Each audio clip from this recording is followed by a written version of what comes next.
guys ready? So Don't worry about it. move around. I like your framing. It's Jody. perfect. Stay there. Okay. Oh, We're ready. hold on. Yeah. Don't move around too much, like shake your bodies, because I can't jiggle? That's a problem. will result in clothing I might noise, need to especially shimmy. Jody. Yeah, You guys ready? Okay. Let's do it. Let's make it happen. Let's wait for that. I got it. Here we are, MindBodyCasa. Jody Watley, take one. Oh, I have goosebumps all of a sudden because you have to understand. Here at MindBodyCasa, there are some godmothers. We call them chicks with sass. And here is one right here, Miss Jody Watley. You know how crazy I am for you. You were absolutely the model for my life when I was growing up in this house and saw you. She had that down with some combat boots, some red lips, and some big hair. And I was like, Yes. who is that?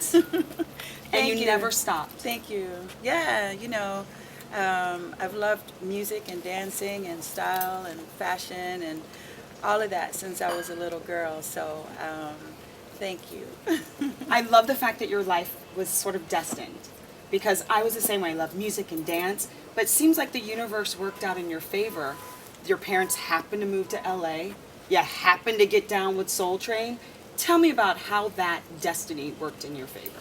I think that's very true. I'm from Chicago originally, and my dad was a minister, but he was also a radio disc jockey. Interesting. And I didn't know at the time that he and Don Cornelius were on the radio. My dad did gospel. Don Cornelius did the news on an AM station, WVEE, I believe.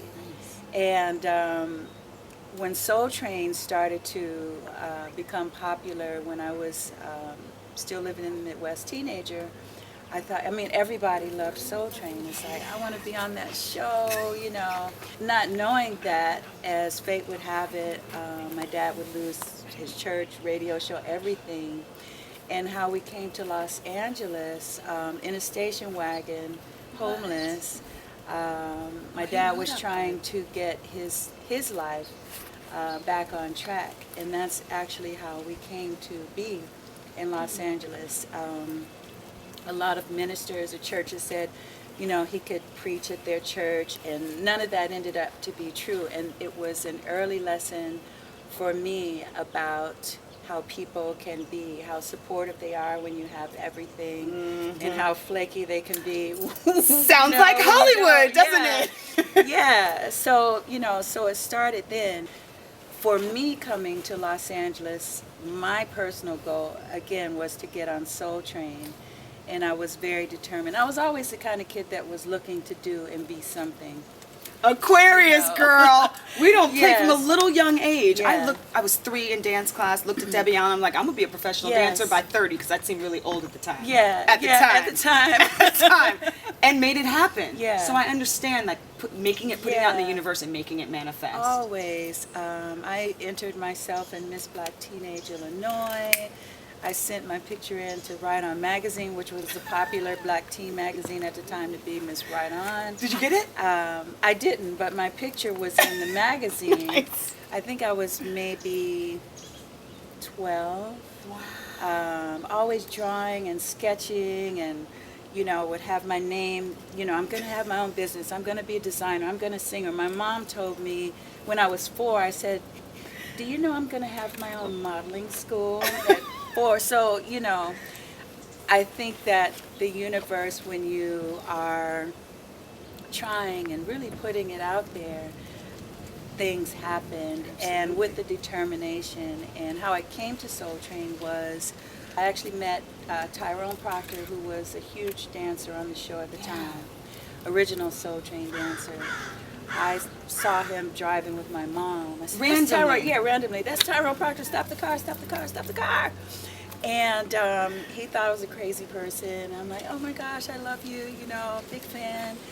And, how can I get on Soul Train? And he was kind of vague about it. Well, of course. He's not trying to share. And so he said, well, give me a number, I'll call you. He's from, Philadelphia, so in that accent. Right. Never happened.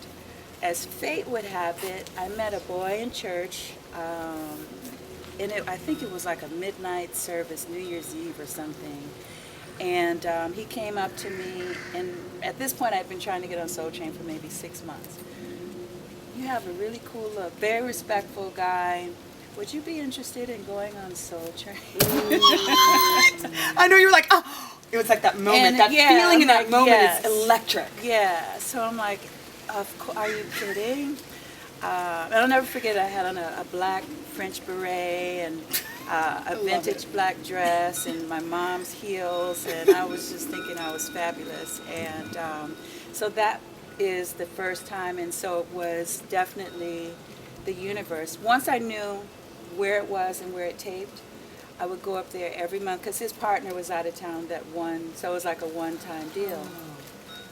So it was on. It's like, I know where it is. I know which weekend they tape. Did you have to take So the I would bus take, there? I'd take the bus, and I would go. I would try to sneak in a couple times.